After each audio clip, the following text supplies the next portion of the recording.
Así que, ancianos y diáconos, parte 20.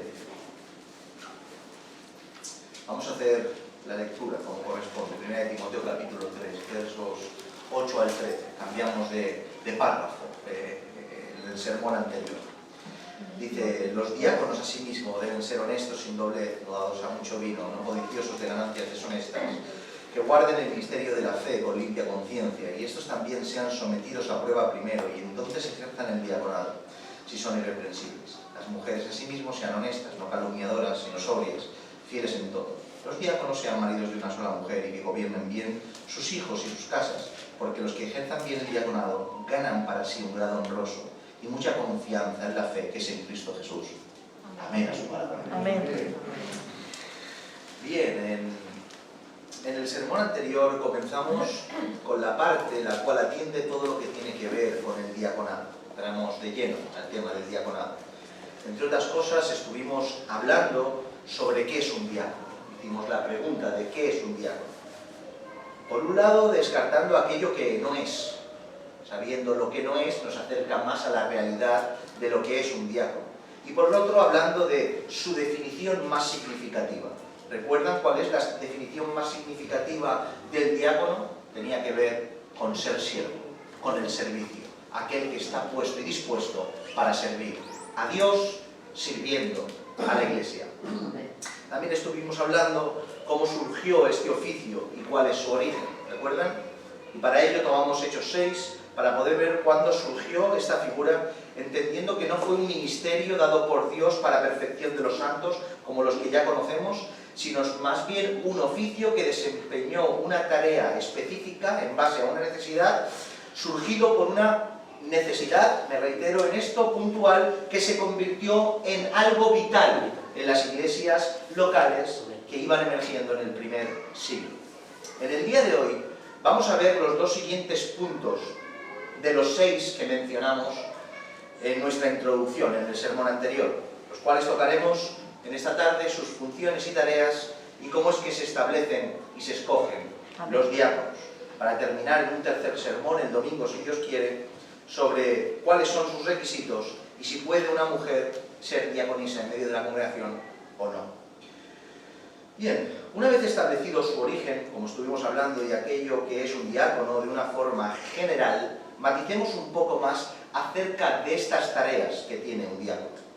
Las funciones y tareas del diácono no las encontramos, es lo primero que tenemos que saber, no las encontramos en un listado específico en las Escrituras, en un lugar concreto en ellas. En otras palabras, no tenemos una sección donde el listado de las tareas del diácono estén perfectamente establecidas, de aquello que tiene que hacer en el ejercicio de su oficio.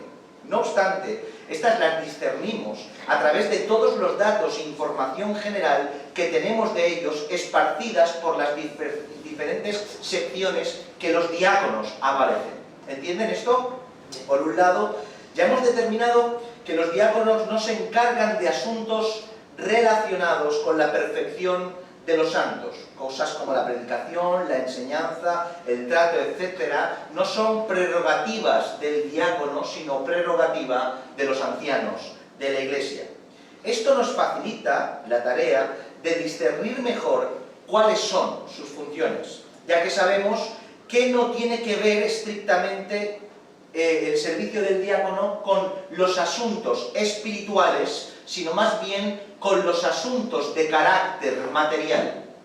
Una nota aquí que tienen que entender: no por ello deja de tener importancia, porque ya hemos explicado mucho en otros temas que lo material también está vinculado con lo espiritual.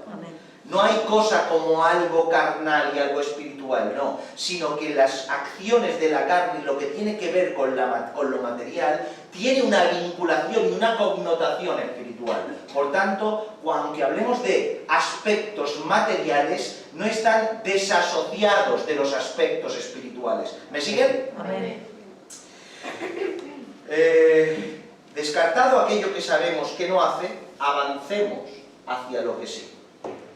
A mi modo de ver, con la información que tenemos, tanto en 1 Timoteo capítulo 3 y en Hechos capítulo 6, podemos definir las tareas de responsabilidad que un diácono tiene en medio de la Iglesia.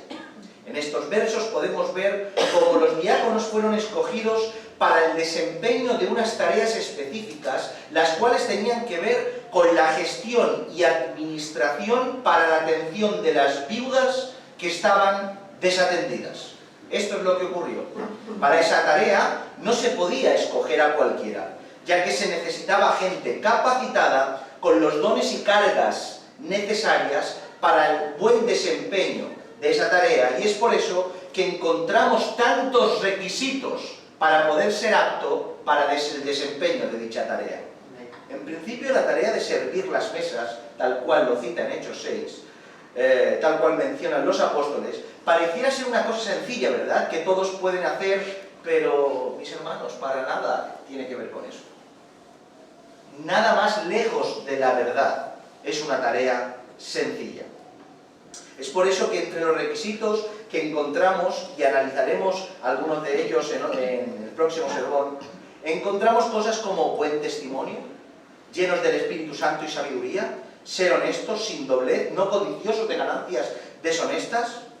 Sin estos requisitos es imposible la gestión de la tarea de servir las mesas en toda su dimensión. Por tanto, para nada es algo sencillo y particular, sencillo y general, sino algo complicado y particular, una elección difícil en medio de la congregación para que puedan ejercer dichas tareas.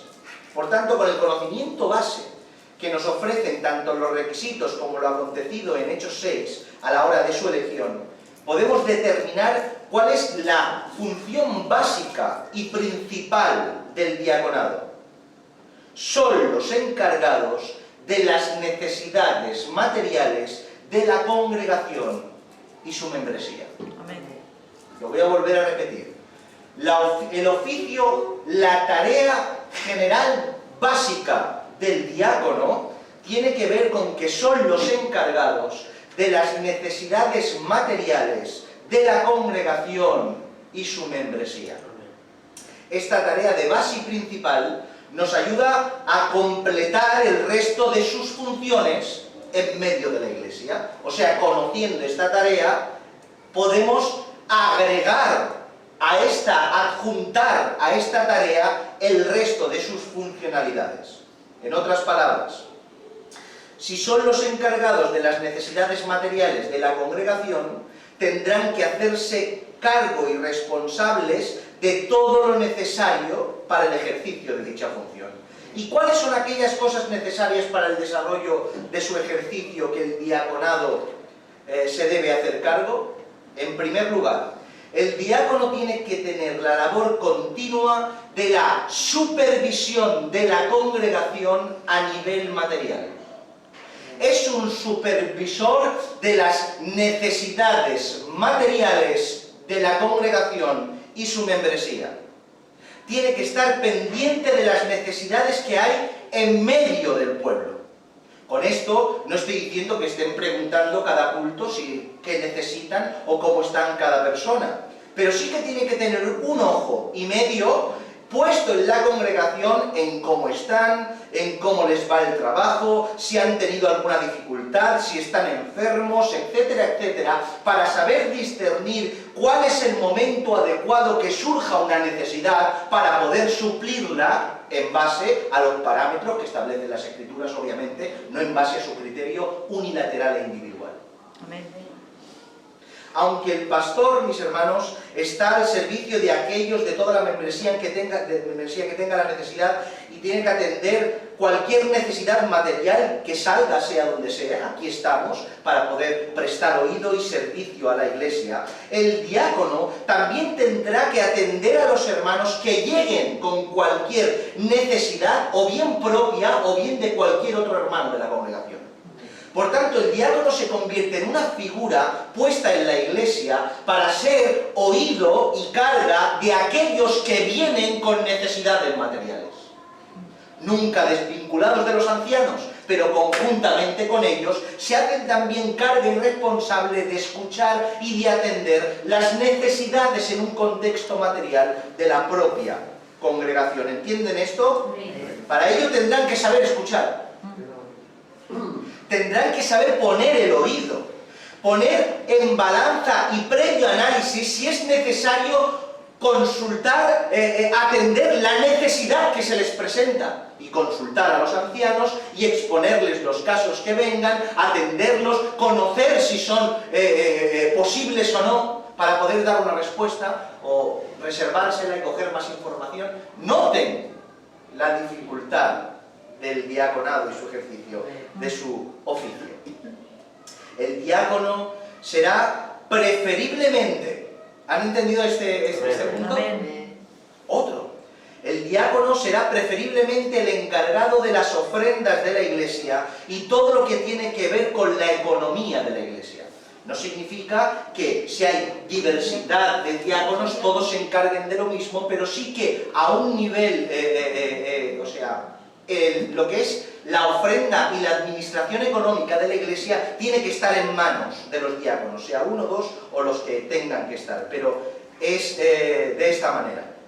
Esto es obvio, ya que si un diácono es el encargado de la gestión de lo material dentro de la congregación, es necesario que sea el principal responsable tanto de lo que se recauda, de lo que se gasta, de lo que se ayuda y dónde va destinado cada euro que a la caja de la iglesia llega.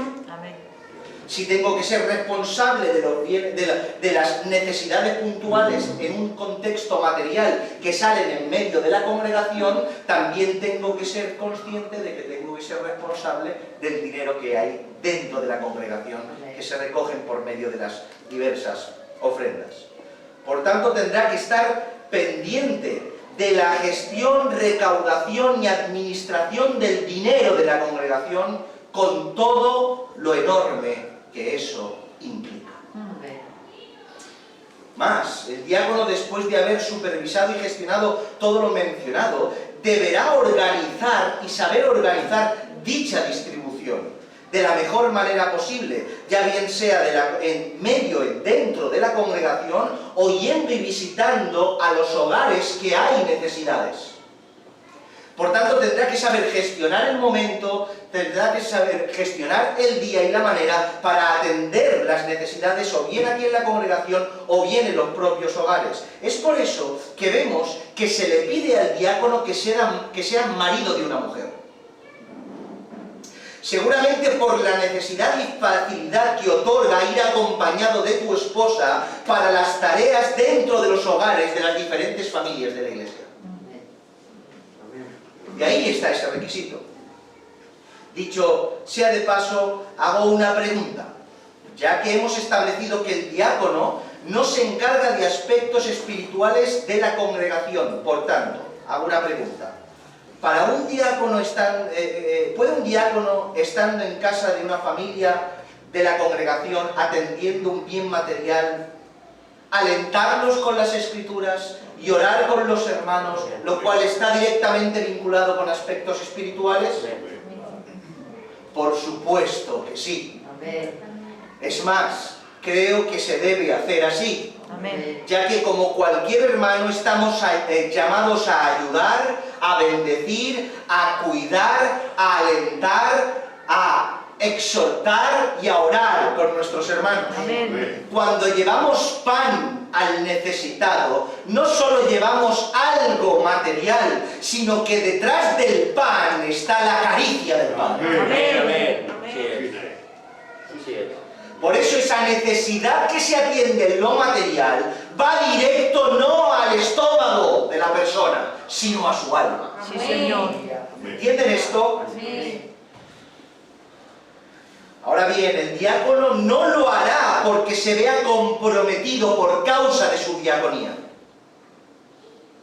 No lo hará porque como soy diácono tengo que abrir las escrituras y orar. No, ya que esto no le obliga a desempeñar esa tarea, no le obliga a desempeñar tales funciones. Lo hará porque es un hijo de Dios. Amén. Y porque es algo natural que sale y emerge del corazón de los hermanos. Amén. Y por eso lo hará. Pero no porque esté sujeto a la diaconía. ¿Entienden esto? Amén. Todas estas cosas y algunas más son necesarias para el desempeño del servicio de las mesas, para el ejercicio y la ocupación de las necesidades materiales de la congregación. Por tanto, forman parte intrínseca del oficio del diácono. Como hemos podido ver, el ejercicio del diaconado no se limita a la necesidad puntual que encontramos en Hechos 6, en cuanto a las viudas, entiendan esto, es de lógica, sino por lógica a todo lo que se le parezca, o sea, a toda necesidad semejante. No solo atienden a las viudas, sino también atenderán a los huérfanos, también estarán pendientes de las necesidades de los enfermos, de cualquier tipo de necesidad de una persona que se quede sin trabajo, o cualquier otro tipo de necesidad que tenga que ver, cosas semejantes a estas. Dentro de todas sus funciones, al estar relacionadas con las necesidades materiales de la congregación, podríamos extender sus responsabilidades a cosas tales como la gestión económica respecto a los gastos de la congregación, más allá de las dispuestas para las ayudas.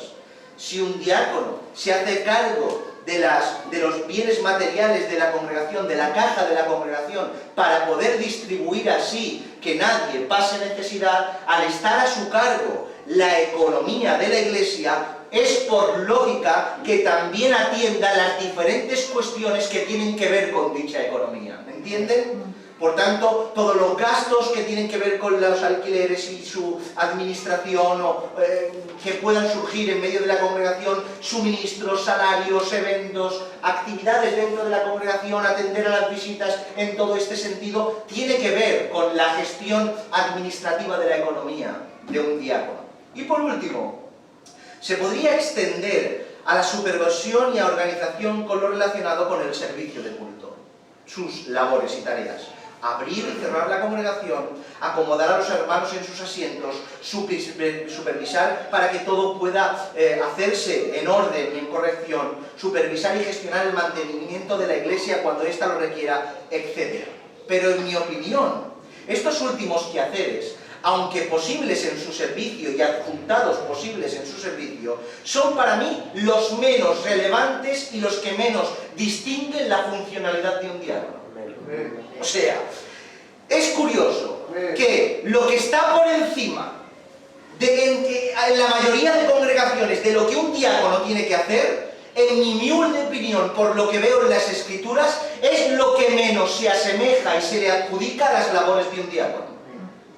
Porque no está esa labor del diaconado. Se le adjuntó, que lo veo perfecto, pero es lo menos relevante, ya que la principal tarea es la que ya hemos mencionado, con todas sus ramificaciones y todas lo que se le tiene que adjuntar para el desarrollo de dicho desempeño. ¿Han entendido esto? ¿Han entendido en cuanto a las tareas del diácono? Son simples, son sencillas a la hora de enunciar, pero complejas en su ejecución, y de mucha santidad y de mucho de Dios. Como hemos mencionado anteriormente, para algunos, estas tareas y gestiones quizás no las consideren importantes o carentes de peso, como que cualquiera las puede hacer, pero cuán errados estamos, como hemos dicho.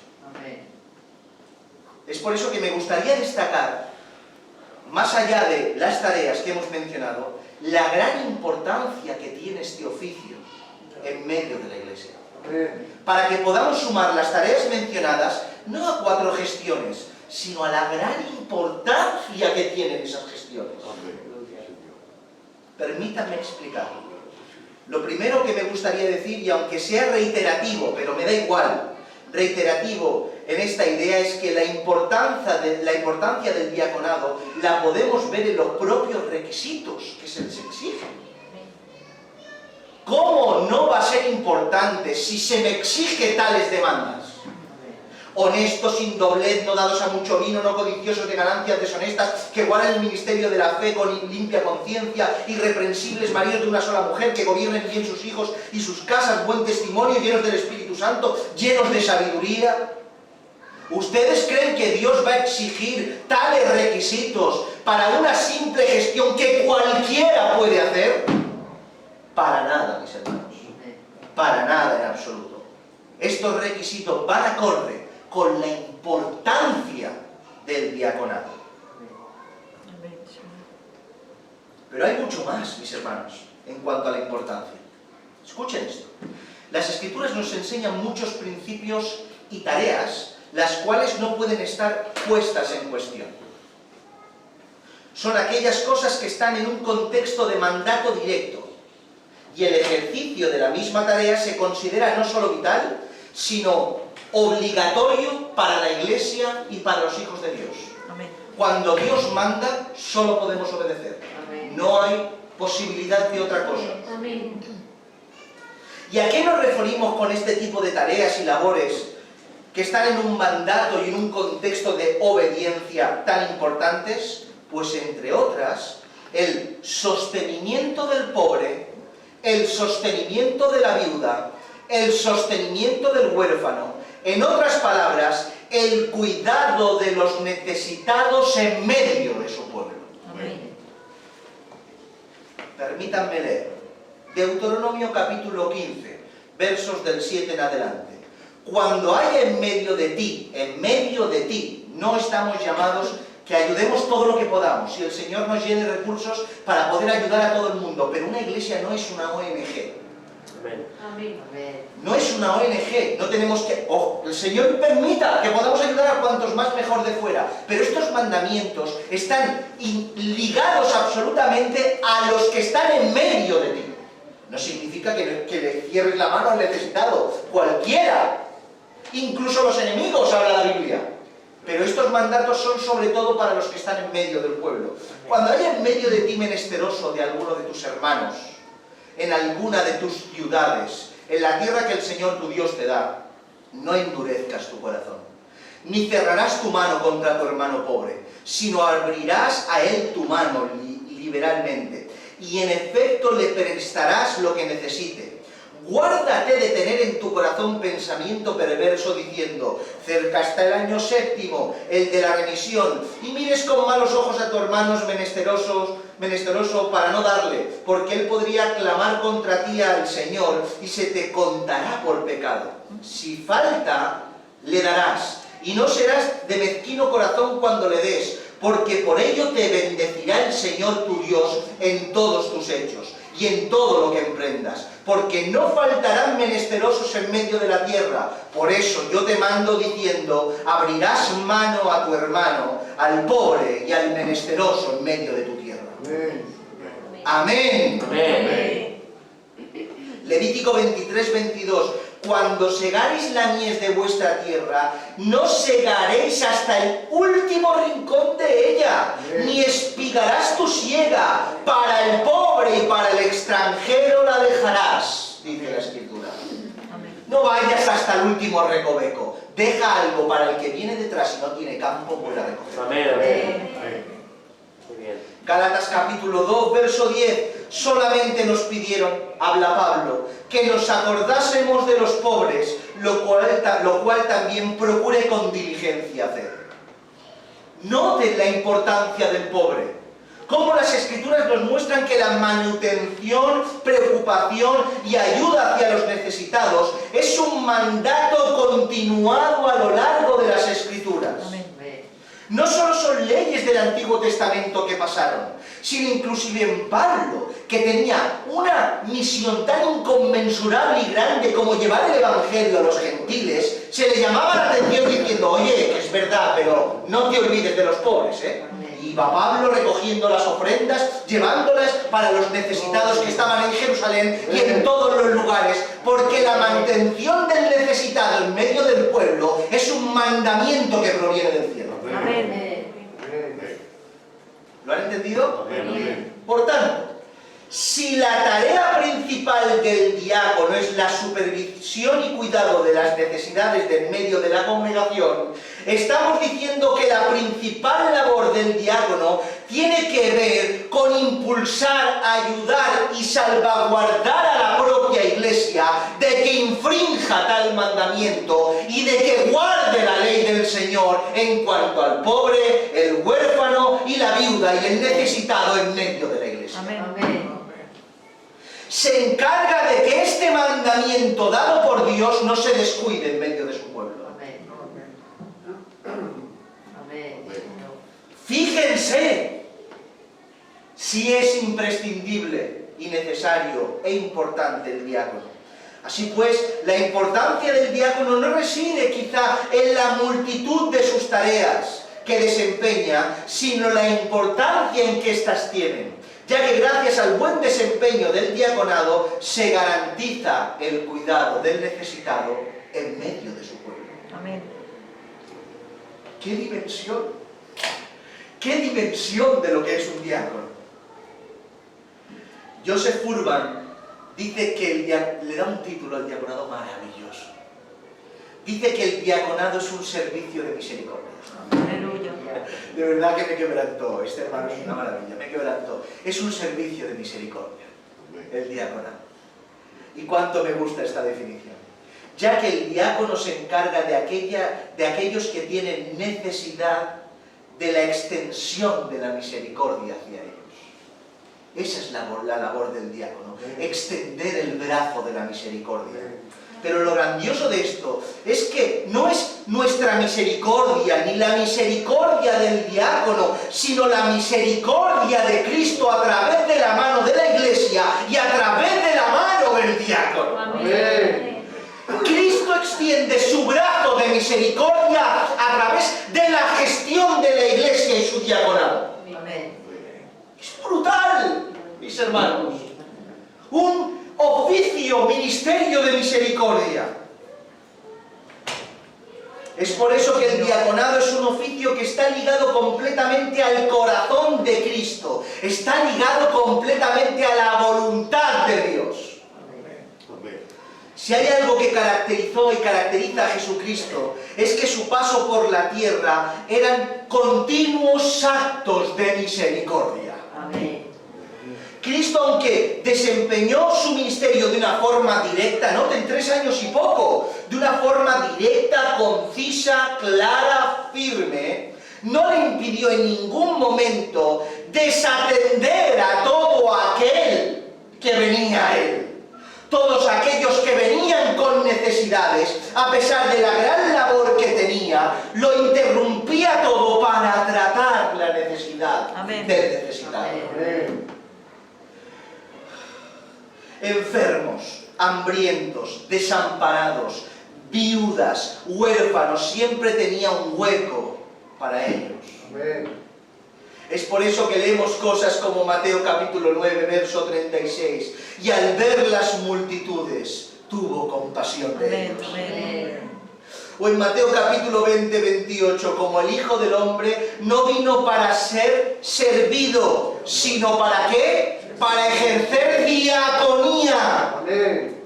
Amén. Para servir. No vino para ser servido, sino para ejercer la diaconía en sus manos. Si algo fue Cristo, fue diácono. Amén, amén. Amén. Noten la dimensión, mis hermanos, cómo cada vez se va elevando más este oficio en medio de la congregación.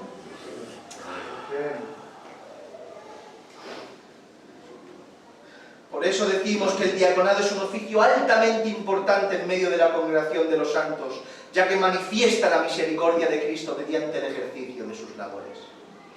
Y por último, en este sentido, de darle la importancia que tiene, de una vez por todas, al diaconado, es que el diaconado es sumamente importante, noten esto, ya que es el oficio que hace posible que la labor de los ancianos se desempeñe sin cargas ni distracciones, ya que gracias al diácono puede dedicarse a la oración, al estudio y predicación de la palabra. Gloria a Dios. Como ya mencionemos anteriormente, el oficio del diácono surge en base de la necesidad de atender a viudas de los judíos de la diáspora que estaban siendo desatendidas. Los apóstoles encomendaron a la Iglesia buscar 7 varones capacitados para dicha labor con un único propósito. ¿Qué propósito? Que puedan dedicarse a la oración y a la palabra. Por tanto, fue gracias al establecimiento del diaconado que el ejercicio de la oración y la palabra se desempeñara sin ningún tipo de carga y sin ningún tipo de interrupción. Como los diáconos se encargaron de eso, los apóstoles pudieron ejercitar su ministerio. Tenemos que entender esto. Los apóstoles no les hicieron buscar hombres que se encargaran de estas tareas solo para que las viudas fueran atendidas, sino también y sobre todo para que su oración y su predicación no fuera desatendida. Amén. O sea, no podemos relacionar el mandato de los apóstoles a que busquen diáconos solo para que se atiendan las viudas. No, atender a las viudas para que nosotros podamos ejercer el ministerio que se nos ha encomendado.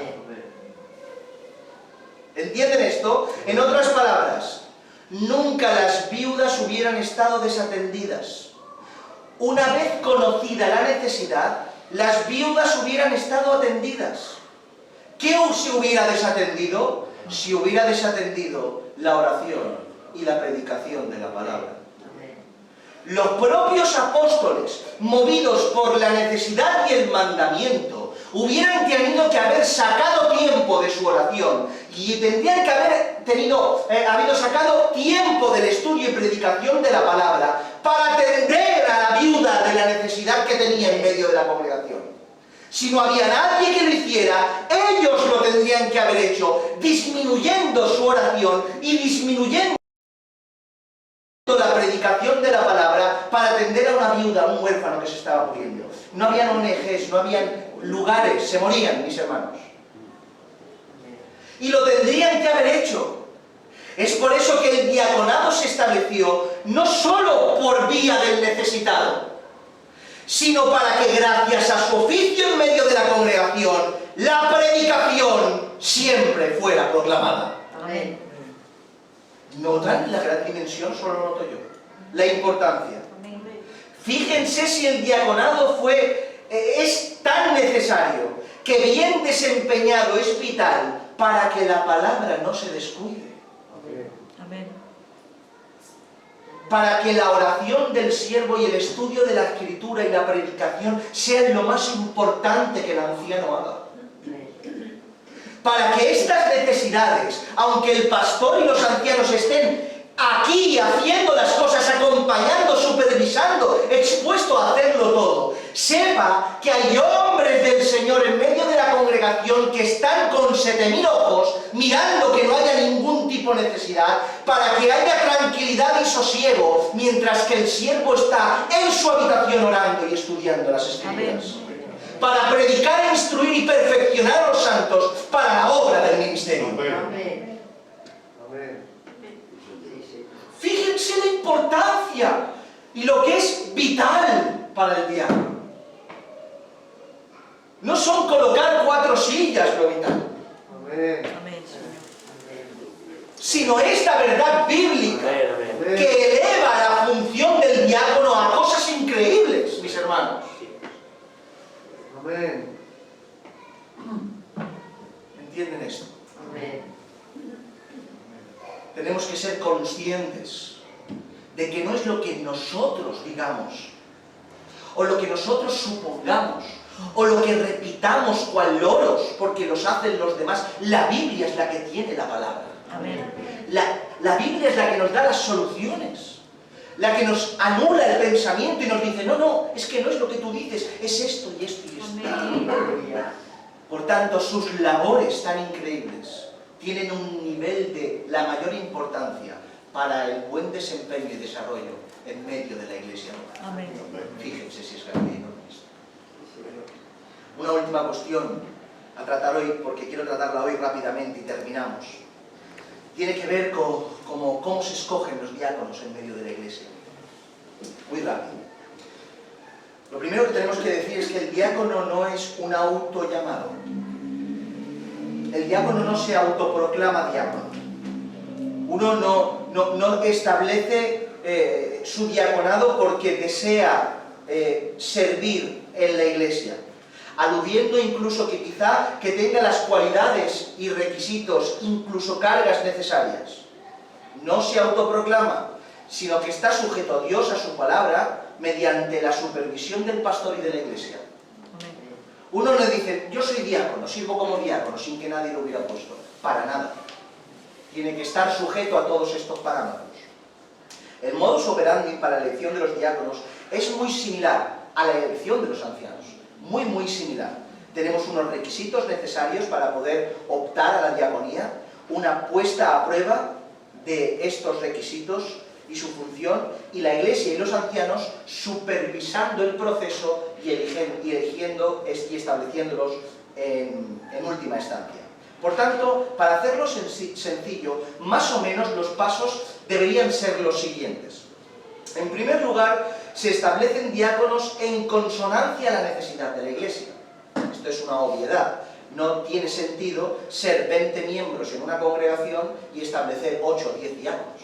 Se establecerán los diáconos en consonancia a las necesidades de la congregación. Lo vemos en la propia Escritura. No dice establecer diáconos, sino que tomaron a 7 hombres, porque entendieron que con esos 7 había la capacidad suficiente para atender las necesidades de las viudas de la diáspora. Por tanto, en base a la necesidad puntual de una congregación local, se establece la cantidad de diáconos que sirven en ella. ¿Entienden esto? ¿Sí? ¿Lo entienden? En segundo lugar, los diáconos no pueden establecerse solo por necesidad. O sea, la necesidad no es lo que hace o el motor que impulsa a levantar diáconos. Es el motor que impulsa a buscarlos, pero no a levantarlos como diáconos. En ocasiones, algunos pastores, al tener que solventar diversas tareas y necesidades en medio de la congregación, han levantado diáconos solo por necesidad. Han proclamado y establecido diáconos solo por la necesidad que tenían. Tengo necesidades, no las puedo atender, voy a coger a fulanito, menganito y sotanito y los voy a orar por ellos y los voy a poner como diáconos. Incluso a recién llegados de otras poblaciones que no los conocen, de otras iglesias que no saben ni quién son, ni cuáles son sus vidas, ni qué trayectoria tienen, ni qué requisitos tienen, que hace un cuarto de hora que están en la iglesia. Y resulta que los ves, pasa, mis hermanos, pasa, te encuentras con gente pasando la frente y dices, ¿quién es este? Nada, vino de no sé dónde. ¿Qué pasa aquí? Pero uno no puede hacer eso, ya que la necesidad se le tiene que sumar a la capacidad y los requisitos previos para el desarrollo de sus funciones que están expresados en las Escrituras. Amén. Con lo sencillo que es tomar a hermanos y hermanas en medio de la congregación cuando tienes necesidades que no puedes suplir. Amén. No es más sencillo esto. Tengo que levantar a diáconos que no tienen los requisitos que ponen las Escrituras. Pues si tengo una necesidad como pastor en medio de la congregación, ¿cuántos hermanos y hermanas de buen testimonio, con cualidades suficientes, puedo usar para que ayuden en las tareas y se ocupen de diversas funciones? Toda la congregación que guarde la santidad y sea miembro de la congregación en rectitud y en santidad puede ayudar. ¿Por qué no se toman a estas personas? Tengo que orar con una persona y ponerle un título de diácono para que ejerza una función que no puede desempeñar porque no tiene los requisitos. Es una locura. Por tanto, la necesidad no impulsa el llamamiento y al levantamiento o establecimiento de diáconos, sino la necesidad sumada a que tenga los requisitos suficientes para poder ejercer su función. Como decíamos antes, las necesidades y membresía se consideran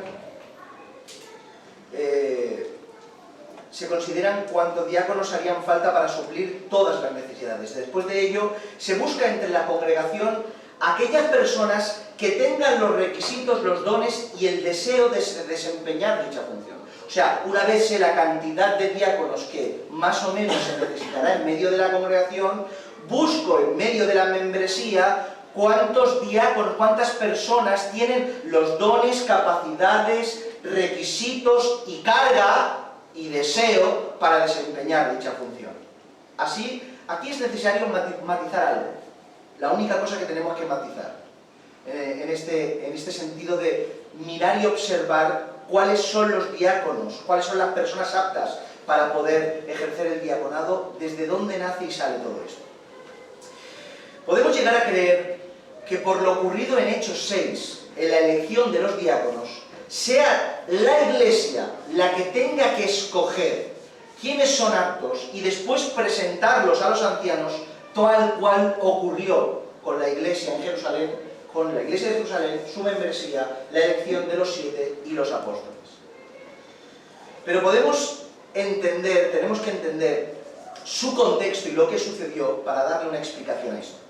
Aunque el problema surge en la Iglesia de Jerusalén, necesidades de las viudas, como lo hemos dicho, los 12 no estaban ubicados en dicha iglesia, sino que tenían la orden de ir por todos los sitios a predicar desde Jerusalén, Judea, Samaria hasta el último de la tierra, haciendo discípulos del Señor Jesucristo. Por tanto, aunque iban y venían, no estaban ubicados los 12 en ese lugar.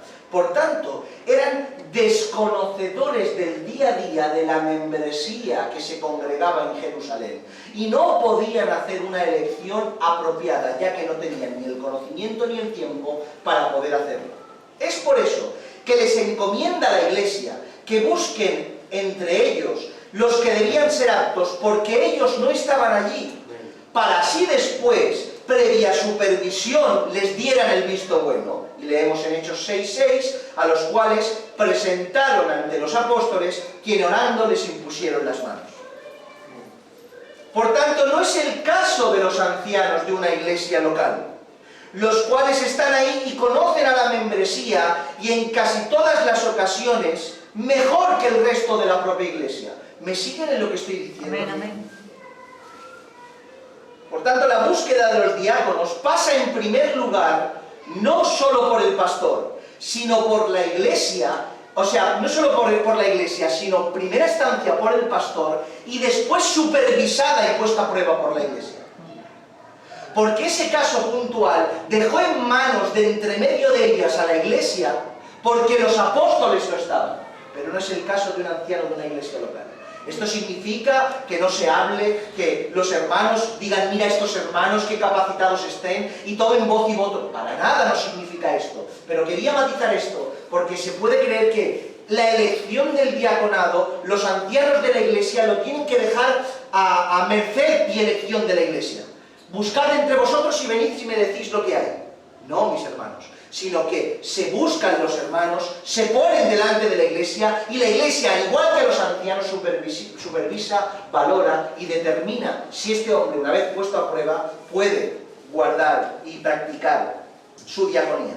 Por tanto, la búsqueda de los diáconos pasa en primer lugar por el pastor y luego supervisada por la congregación, como dice en 1 Timoteo capítulo 3, verso 10, y estos también sean sometidos a prueba primero, y entonces ejerzan el diaconado, si son irreprensibles.